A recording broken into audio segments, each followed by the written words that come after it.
Bon, bonjour à tous, merci beaucoup pour la proposition d'intervention. Dans un hôpital d'adultes avec un service de néonatologie et de maternité, c'est bienvenu, merci. Alors effectivement, la douleur du nouveau-né, donc ça c'est le plan que je vais suivre.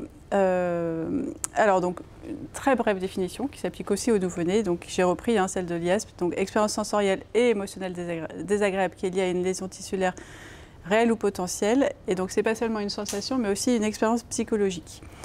Alors bien sûr, un nouveau-né n'a pas d'expérience antérieure et ne possède pas du coup l'apprentissage nécessaire pour identifier la douleur. Un bébé n'est pas capable de dire « ah, j'ai mal ». En revanche, comme la douleur est une qualité inhérente à la vie, ça ne requiert pas d'expérience antérieure.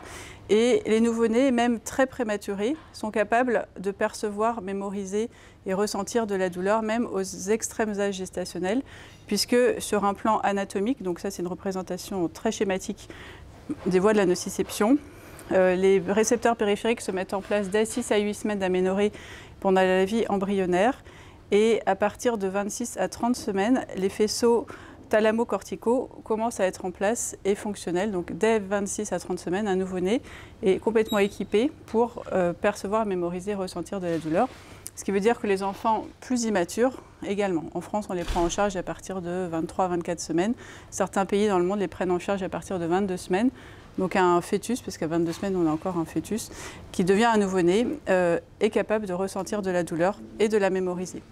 Pour autant, même si aujourd'hui la douleur du nouveau-né est reconnue, sa prise en charge reste très inégale au sein d'un même service et selon les services entre eux, pour plusieurs raisons. D'abord, il y a une complexité d'évaluer la douleur du nouveau-né, et puis il y a aussi la crainte des effets secondaires des médicaments, notamment chez les plus immatures.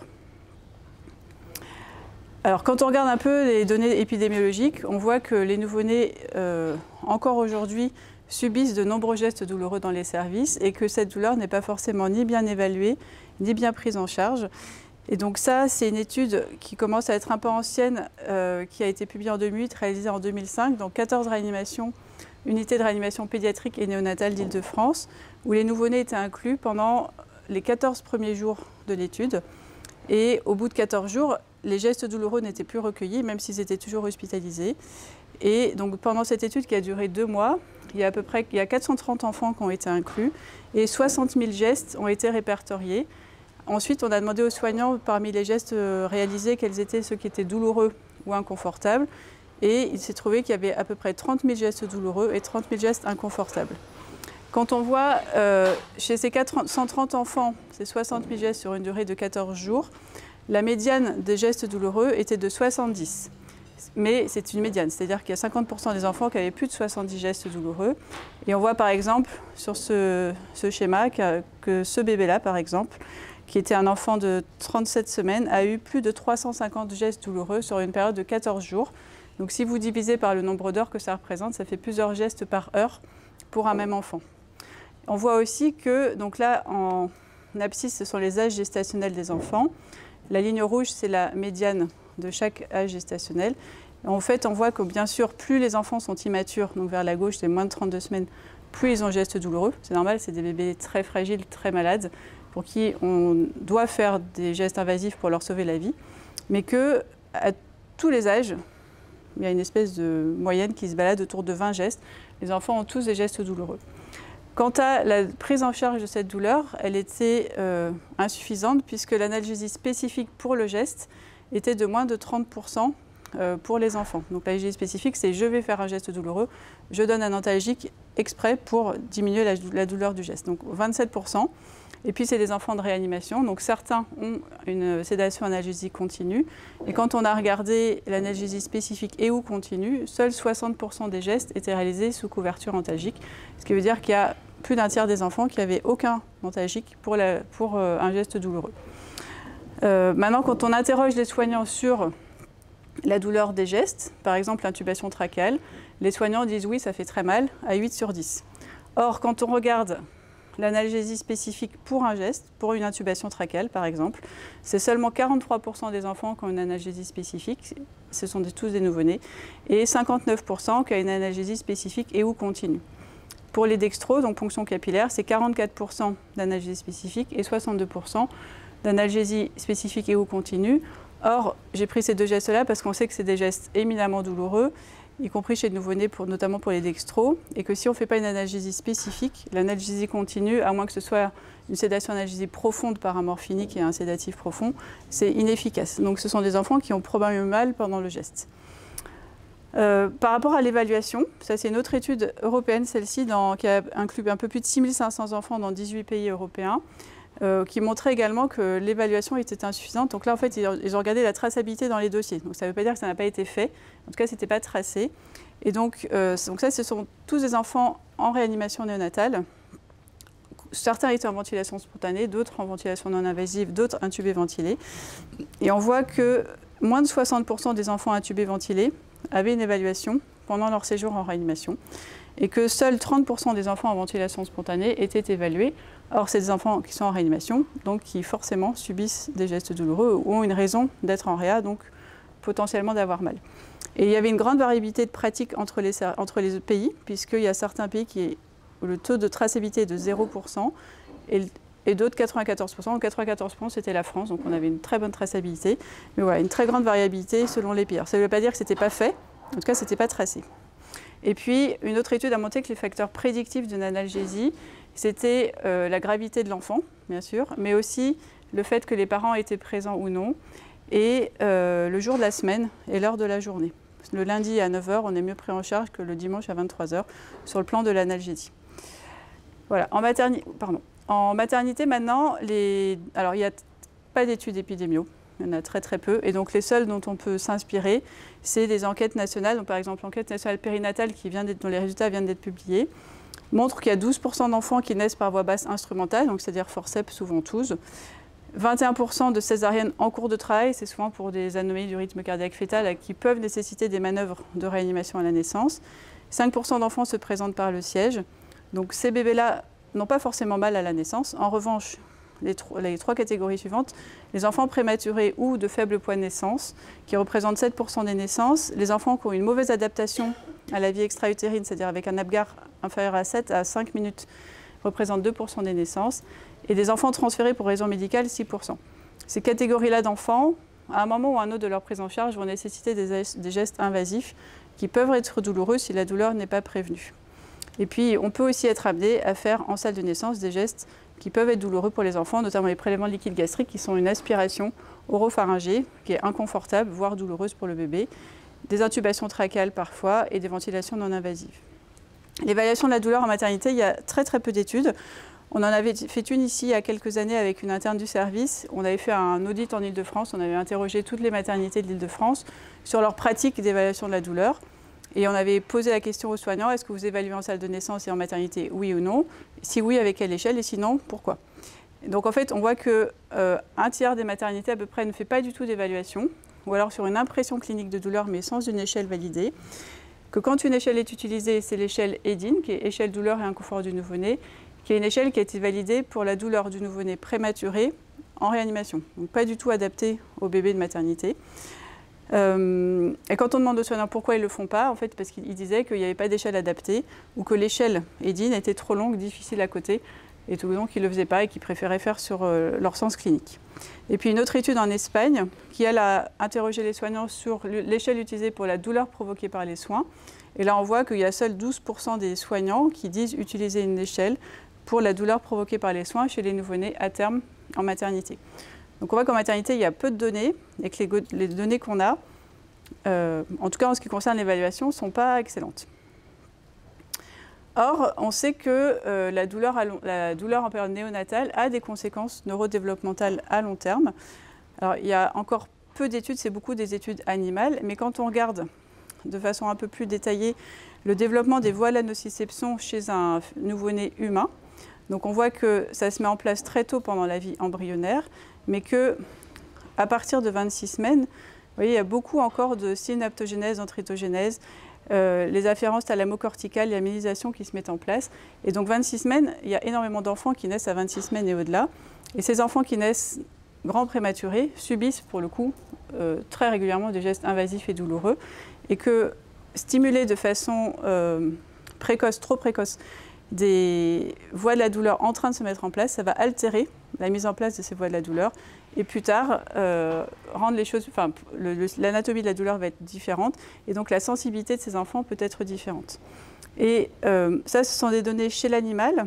Alors chez l'animal, pas à qui on fait mal, mais chez un nouveau-né raton séparé de sa mère. Donc nous, nos nouveau-nés prématurés sont tous séparés de leur mère. Ils sont en incubateur, en réanimation. Et même si on favorise la présence des parents, ils ne sont pas en contact, en tout cas en France, pour l'instant, peau à peau, H24. Et il y a une étude, c'est un travail de l'équipe du CNRS de Pierrick Poibeau à Strasbourg, qui travaille beaucoup sur ces données, qui sépare les nouveau-nés ratons en pleine forme de leur maman 3 heures par jour, plusieurs jours de suite, et qui regarde un peu ce qu'ils deviennent plus tard, notamment les voies de la nociception. Et en fait, c'est des ratons à qui on fait absolument pas le mal. Simplement, on les sépare de leur mère, on les met dans une litière sans femelle, sans mère, pendant 3 heures par jour, plusieurs jours de suite. Et en fait, il y a des anomalies au niveau du système gastro-intestinal, avec une augmentation de la perméabilité et de la barrière intestinale, une inflammation et une différence dans la composition du microbiote avec les ratons témoins. Et ça pourrait faire le lit des pathologies inflammatoires du tube digestif plus tard. Ça altère aussi au niveau de la moelle épinière la mise en place des neurones afférents et des systèmes inhibiteurs diffus nociceptifs qui, au lieu d'être inhibiteurs, deviennent excitateurs. Donc en fait, ça perturbe complètement la mise en place de l'anatomie des voies de la douleur, alors que ces enfants-là, ces ratons-là, on ne leur a pas fait mal, on les a juste séparés de leur mère. Donc nos nouveau-nés qui sont séparés et qui en plus ont des gestes douloureux, on ne sait pas exactement ce que ça donne. Alors chez l'humain, c'est très difficile de faire des études comme ça parce qu'on ne peut pas tirer au sort des enfants, toi je te fais mal, toi je te fais pas mal, je te donne des antalgiques, je t'en donne pas. Donc les seules études qu'on peut faire, ce sont des études de cohorte longitudinale, de suivi et de voir en ajustant qu'est-ce qui sort dans les études. Bien sûr, il y a beaucoup de facteurs de confusion puisque c'est des enfants très grands prématurés qui ont des lésions neurologiques, qui ont des antalgiques, qui ont des médicaments comme les corticoïdes, les antibiotiques, qui peuvent eux-mêmes avoir des effets délétères. Il y a le rôle propre de la douleur, le rôle de la séparation et du stress. Pour autant, il y a une équipe, alors c'est toujours la même équipe qui publie, donc il y a un petit biais de publication aussi, sur les conséquences à long terme. Le long terme, c'est 8-9 ans, donc ce n'est pas non plus encore des adultes, sur les effets de la douleur en période néonatale. Et ils ont quand même montré dans cette étude que chez des enfants exposés à la douleur en période néonatale, quand ils subissaient plus que 70 gestes douloureux pendant leur séjour, il y avait une altération ultérieure du QI, du tractus corticospinal, de la taille du cervelet, etc. Donc il semble quand même y avoir, y compris chez l'humain, des conséquences délétères à long terme de l'exposition à la douleur en période néonatale. Et toutes ces études sont faites chez des enfants anciens grands prématurés. Il n'y a pas de témoins à terme.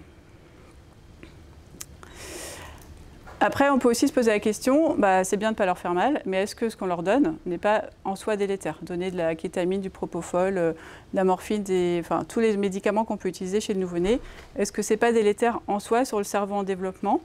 Alors, dans tous les modèles animaux, il y a une neurotoxicité des anesthésiques utilisés chez les nouveau-nés animaux, que ce soit la kétamine, l'isofurane, le diazépam, on sait que c'est le cas. Avec des anomalies cliniques sur des troubles d'apprentissage sur le long terme et de la mémorisation. Et ces anomalies, elles sont additives entre les molécules et persistantes dans le temps. Mais il y a aussi une apoptose physiologique dans le cerveau humain à la naissance. Et puis, le GABA, notamment, a des propriétés excitatrices sur les neurones immatures. Alors, ça, c'est sur les données animales. Donc, il y a toujours le problème de l'extrapolation des données animales à l'homme. Est-ce qu'on a les mêmes périodes de vulnérabilité, que le petit homme n'est pas le petit raton, et que donc on a quand même des capacités de résilience, et puis voilà, on n'a pas un cerveau de raton pour autant. Est-ce qu'il y a des équivalents? Quelles sont les équivalences de dose et de durée d'anesthésie? Ça, on ne sait pas du tout. Il y a les biais de publication des animaux, et puis tous ces modèles animaux sont faits sans chirurgie et sans douleur. Et il y a eu une étude sur la kétamine qui a été faite où, à dose équivalente à des doses humaines, chez un raton à qui on faisait de la chirurgie, la kétamine qui avait des effets très neurodélétères sur les animaux sains, lorsqu'on mettait à des doses qui correspondaient à la clinique humaine et à post-chirurgie, la kétamine devenait neuroprotectrice et plus du tout délétère. Donc voilà, il faut vraiment se méfier des données animales et de l'extrapolation qu'on peut en faire. Alors, il y a quand même des données, mais pareil, c'est des données de cohorte sur quelques molécules, des données qui sont plus ou moins récentes. Donc sur la morphine, c'est des données qui commencent à être franchement anciennes, qui montrent que la morphine n'a pas d'effet neuroprotecteur, parce qu'à une époque, on s'était demandé si une petite dose filée de morphine en continu ne protégeait pas le neurodéveloppement des enfants. La réponse était non. Pour autant, la morphine, sur le long terme, ne semble pas avoir d'effet délétère sur le neurodéveloppement des enfants. Enfin, long terme, encore, c'est 8-9 ans, hein, ce n'est pas des très grands enfants. Mais une étude plus récente a montré que, encore une fois, c'est chez d'anciens très grands prématurés à qui on fait un score de neurodéveloppement qui s'appelle le score de Bayley à 18 mois. Donc là encore, ce sont des très jeunes enfants. La croissance cérébelleuse était diminuée de façon significative chez les enfants les plus exposés à la morphine de façon prolongée. Le midazolam, alors le midazolam, nous on n'aime pas du tout le midazolam en néonate parce que là pour le coup on sait que ça a des effets délétères sur le neurodéveloppement et aussi bien, ça c'est chez l'animal, c'est très connu chez l'animal la toxicité et chez l'enfant, enfin chez le nouveau-né humain, il y a une corrélation entre les doses administrées de midazolam et la diminution de diffusion de volume de l'hippocampe et donc on utilise le midazolam avec prudence chez les nouveau-nés notamment prématurés. Ensuite, il y a une étude qui, pour le coup, est très récente. Là, c'est encore une étude de cohorte qui a suivi presque 1000 enfants anciens grands prémas. Certains d'entre eux, 17%, avaient n'ont eu aucune sédation analgésie pendant leur séjour en réanimation. Un tiers avait eu des opiacés ou des benzos. Et la moitié avait eu les deux, opiacés et benzo. Et en fait, ils ont regardé, encore une fois, le score de Bayley. Là, c'était à 2 ans d'âge corrigé. Et ils ont montré que les enfants qui avaient une exposition prolongée avaient de façon significative par rapport aux autres un score moteur dans le score de Bayley qui était plus bas que les enfants qui n'étaient pas exposés. Par contre, les enfants qui avaient une exposition courte, le développement était similaire à celui des non-exposés. Donc, une petite attention à avoir chez les enfants qui ont une exposition prolongée à une association benzodiazépine et opiacés, qui sont aussi les enfants les plus immatures et donc qui restent le plus longtemps en réanimation. Ensuite, il y a 2 études françaises que je vais vous montrer. Donc, étude EpiPage. L'étude EpiPage, c'est une étude épidémiologique sur les petits âges gestationnels. Il y en a eu 2 en France. Une en 1995 et l'autre en 2011. Donc, les données qui ont été publiées en 1997 sur le devenir à 5 ans de ces enfants a montré qu'une exposition prolongée à une sédation ou une analgésie, exposition prolongée, c'était plus de 7 jours, chez 1457 enfants exposés. En fait, il n'y avait pas de différence après l'application d'un score de propension entre les enfants exposés et les enfants non exposés à l'âge de 5 ans.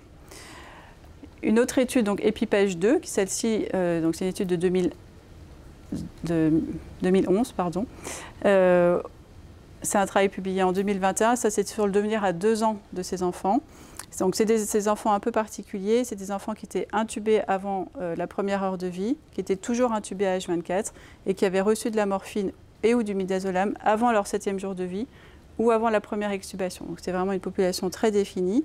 Et chez ces enfants, quand on regarde à 2 ans, la survie était très légèrement supérieure chez les enfants exposés et il n'y avait pas de différence en termes de neurodéveloppement entre les 2 groupes. Voilà. Et là, je suis en train de faire un travail, donc je n'ai absolument pas les résultats, sur la même, enfin pas la même cohorte, sur l'étude EpiPage 2, donc tous les enfants de la cohorte, et on regarde leur neurodéveloppement à 5 ans, selon ce qu'ils ont été exposés ou non à une sédation analgésie en période néonatale. Donc pour l'instant, je n'ai pas les résultats, donc c'est en cours.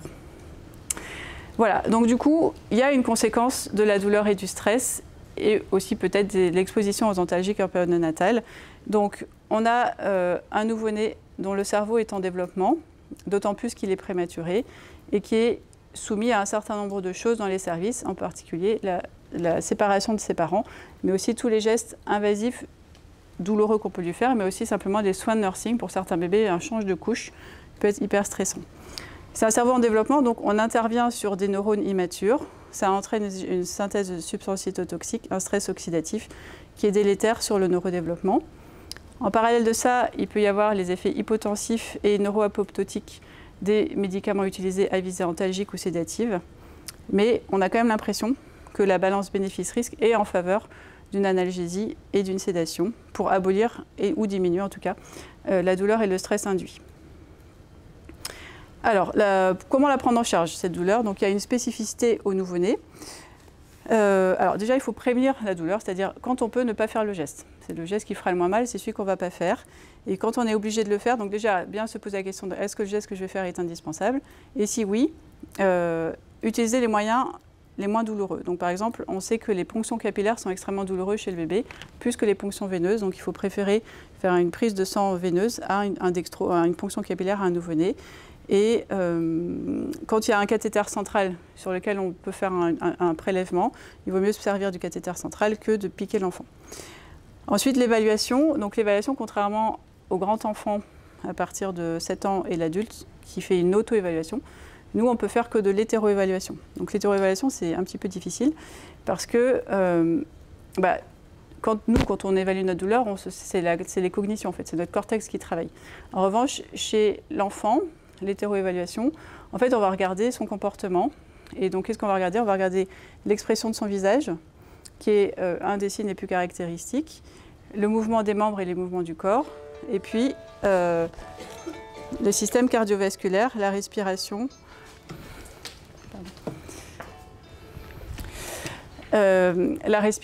la fréquence cardiaque, la SAT, etc. Donc en fait, c'est des signes approchés de douleur qu'on va mesurer chez le nouveau-né et c'est pour ça que ce n'est pas toujours très facile. Par ailleurs, on n'a pas de gold standard. Donc il y a des échelles pour la douleur aiguë provoquée par les soins, par exemple l'échelle douleur aiguë du nouveau-né. Et puis il y a des échelles pour la douleur prolongée, comme l'EDIN chez le nouveau-né prématuré en réanimation. La Comfort B chez le nouveau-né prématuré intubé ventilé en réa. L'EDIN peut être utilisé aussi chez un enfant en ventilation spontanée. Et puis récemment, l'échelle Evandol a été validée chez le nouveau-né à terme en maternité, Evandol étant au départ une échelle validée chez l'enfant aux urgences pédiatriques de 0 à 7 ans. Et depuis, cette échelle se développe et est utilisée en préhospitalier par le SMUR ou en post-opératoire. Ensuite, avant d'évaluer la douleur, il faut aussi, c'est bien de faire une checklist préalable parce qu'un nouveau-né ne va pas nous dire qu'il est mal installé, qu'il a besoin d'être changé, etc. Donc, il y a des signes quand un bébé a faim et a besoin d'être changé, il peut avoir exactement les signes d'un bébé douloureux. Donc il faut d'abord le rassasier, le changer, le mettre en peau à peau sur sa mère, lui proposer une tétine. Et si on a éliminé tous les signes de la checklist et que l'enfant continue de manifester des signes de douleur, on fait une évaluation et à ce moment-là, en fonction, on adapte la prise en charge. Ensuite, le traitement. Bon, le traitement pharmacologique, je ne vais pas du tout rentrer dans le détail parce que c'est vraiment le même que chez l'adulte, donc il y a les différents paliers. Donc on ne se sert pas des paliers 2 en néonat. On ne se sert pas non plus des INS qui sont absolument contre-indiqués chez le nouveau-né avant 3 mois, en raison des effets secondaires néphrologiques notamment. Par contre, on se sert du paracétamol et des morphiniques comme chez l'adulte avec des doses adaptées et on fait une titration, c'est la même chose. On peut aussi se servir du protoxyde d'azote chez le nouveau-né, même si l'AMM n'est qu'à partir de 3 mois. Sur protocole de service avec des médecins et des soignants bien formés. C'est moins efficace, mais si c'est efficace, c'est très bien pour l'enfant. Et puis la crème anesthésiante, donc on s'en sert aussi à des doses adaptées. Donc on ne leur met pas des patchs à nos bébés parce qu'il y a trop de molécules. Et puis les patchs sont très adhésifs et font mal au retrait. Donc en fait, on met la crème dans des doigtiers fixés par du coéban ou du film alimentaire pour éviter la douleur liée au retrait. Ça marche aussi parfois un peu moins bien chez le bébé prématuré. Chez le bébé à terme, ça marche mieux et plus l'enfant grandit, plus la maturité de la couche cornée probablement fait que c'est efficace. Et puis, ce dont on se sert beaucoup chez le nouveau-né, c'est les méthodes non pharmacologiques qui, elles, sont à utiliser toujours en association aux médicaments et toujours en première intention, notamment pour les gestes les moins douloureux. Donc ces gestes sont, ces moyens non pharmacaux sont l'association d'une succion non nutritive et de solutions sucrées. Donc les solutions sucrées qu'on utilise en néonat sont le saccharose ou le glucose entre 24 et 30% de concentration. Donc l'industrie fabrique du saccharose à 24% et des ampoules de glucosé à 30%. Donc on se sert de ça à des petites quantités associées à une succion, donc soit la succion du doigt du parent ou d'une tétine. L'idée c'est d'associer les deux pour qu'il y ait un effet synergique entre la solution sucrée et la succion. Et il faut l'appliquer à peu près 2 minutes avant le geste douloureux et laisser l'enfant téter pendant tout le geste douloureux sans forcément faire du goutte à goutte de sucre. On donne une petite quantité de sucre, la tétine, et pendant le geste douloureux, on met juste la succion en place. L'allaitement maternel est aussi un excellent moyen antalgique, notamment chez le bébé prématuré qui se rapproche du terme l'enfant à terme ou l'enfant plus grand. C'est un effet antalgique par plusieurs effets. Déjà, les endorphines sécrétées par la mère qui passent dans le lait maternel, et puis l'effet de la succion, l'effet du contact peau à peau avec la maman, l'odeur de la mère. Et puis c'est une succion qui est nutritive celle-ci, mais qui a quand même un effet antalgique. Je vais vous montrer un film juste après. Et puis les soins peuvent se faire quand ils ne sont pas très invasifs, en peau à peau, ce qu'on appelle les soins kangourous, où vraiment l'enfant est porté nu contre la peau de sa mère nue ou de son père nu, vraiment un vrai contact peau à peau, en toute sécurité, le visage dégagé. Et puis les bébés, il faut essayer de ne pas les laisser en vrac dans leur incubateur. In utero, ils sont coucounés, et donc on essaye de faire la même chose ex utero, en les maintenant dans des cocons dans lesquels ils soient agréablement installés et détendus. Et puis bien sûr, en pédiatrie, alors maintenant heureusement les choses ont vraiment changé, il faut faire participer les parents autant que possible. On n'a plus le droit de faire sortir un parent en disant « sortez, on vous rappelle quand c'est fini ». Si le parent ne veut pas rester, on peut l'inciter à rester en lui disant qu'il ne regarde pas et qu'il va juste soutenir son bébé. Et s'il veut rester, on ne peut pas leur dire de sortir. Et d'autant plus que la présence du parent facilite le geste pour le soignant et pour l'enfant. Et pour le parent aussi, plus tard, il a été montré que des parents qui participent aux soins douloureux dans les services de néonat, après, ont des meilleurs liens mère-enfant ou parent-enfant avec leur enfant à la sortie du service. Donc sur l'allaitement, je vais vous montrer un petit film. L'allaitement peut aider à prendre en charge la douleur induite lors d'un soin ou d'un examen. Nous savons aujourd'hui qu'il a un rôle antidouleur.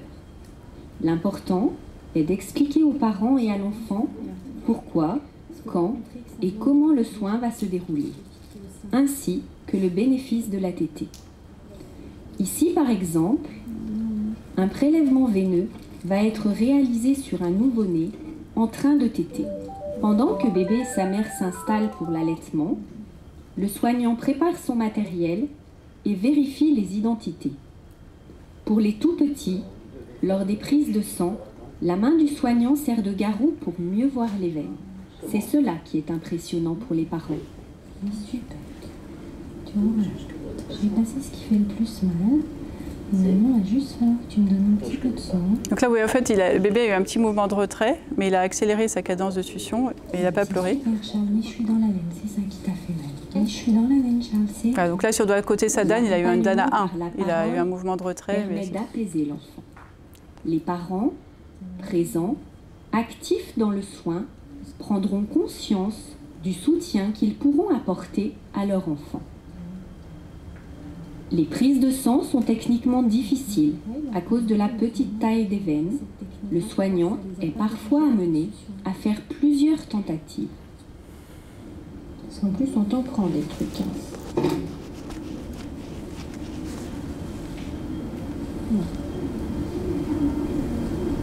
Elle est détendue, on fait juste ça. Voilà. Et en plus, je suis pas belle. Voilà, Charles, c'est fini. L'allaitement peut être pratiqué au cours de l'ensemble des examens réalisés sur les nouveau-nés les premiers mois. Ici, par exemple, lors d'un prélèvement capillaire ou d'un vaccin. Son effet analgésique est mis en évidence.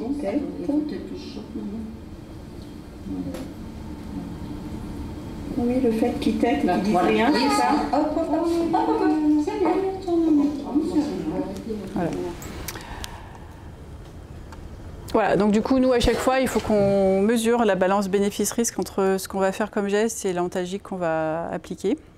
Pour l'enfant, c'est toujours difficile d'intégrer les données des essais cliniques et des données de laboratoire, donc l'extrapolation est toujours difficile. Donc il faut toujours faire attention quand on lit les articles sur les interprétations qu'on en fait. Et puis du coup, il faut, autant que faire se peut, travailler avec l'evidence-based medicine. Et on a à notre disposition un arsenal thérapeutique et quand même des données qui sont de plus en plus solides.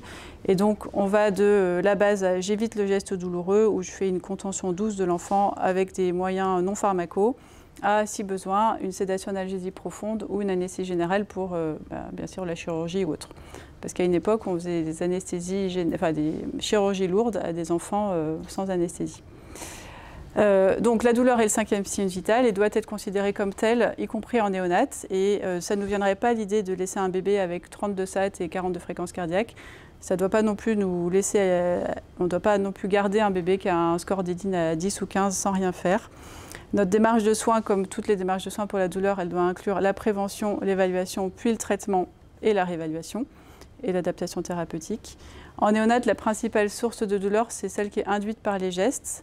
Donc elle doit être prévenue et on doit entreprendre une analgésie spécifique.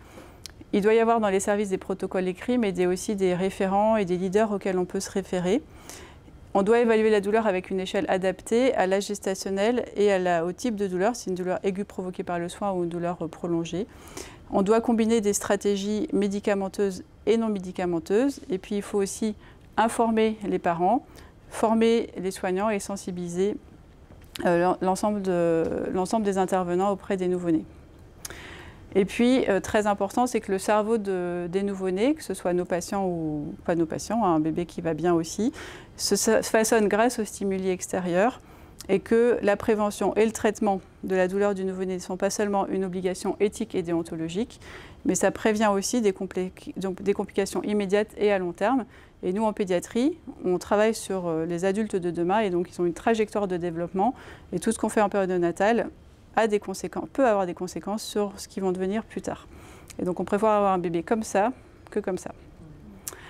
Voilà, donc pour en savoir plus, donc, il y a plusieurs sites auxquels vous pouvez vous référer. Donc il y a l'association Pédiadol qui fait un webinaire demain. Donc vous pouvez vous connecter sur le site, c'est à 18h30. Il est gratuit, donc il y a une intervention de plusieurs personnes du groupe Pédiadol. Donc c'est l'association pour le traitement de la douleur de l'enfant. On a aussi une page Facebook, donc voilà, je vous invite à vous connecter si vous le pouvez. Il y a l'association Sparadra qui fait de nombreux livrets d'informations pour les enfants et leurs parents, notamment avant une hospitalisation des gestes douloureux. Et puis le CNRD qui est présent aujourd'hui pour tout ce qui est documentation. Voilà, je vous remercie.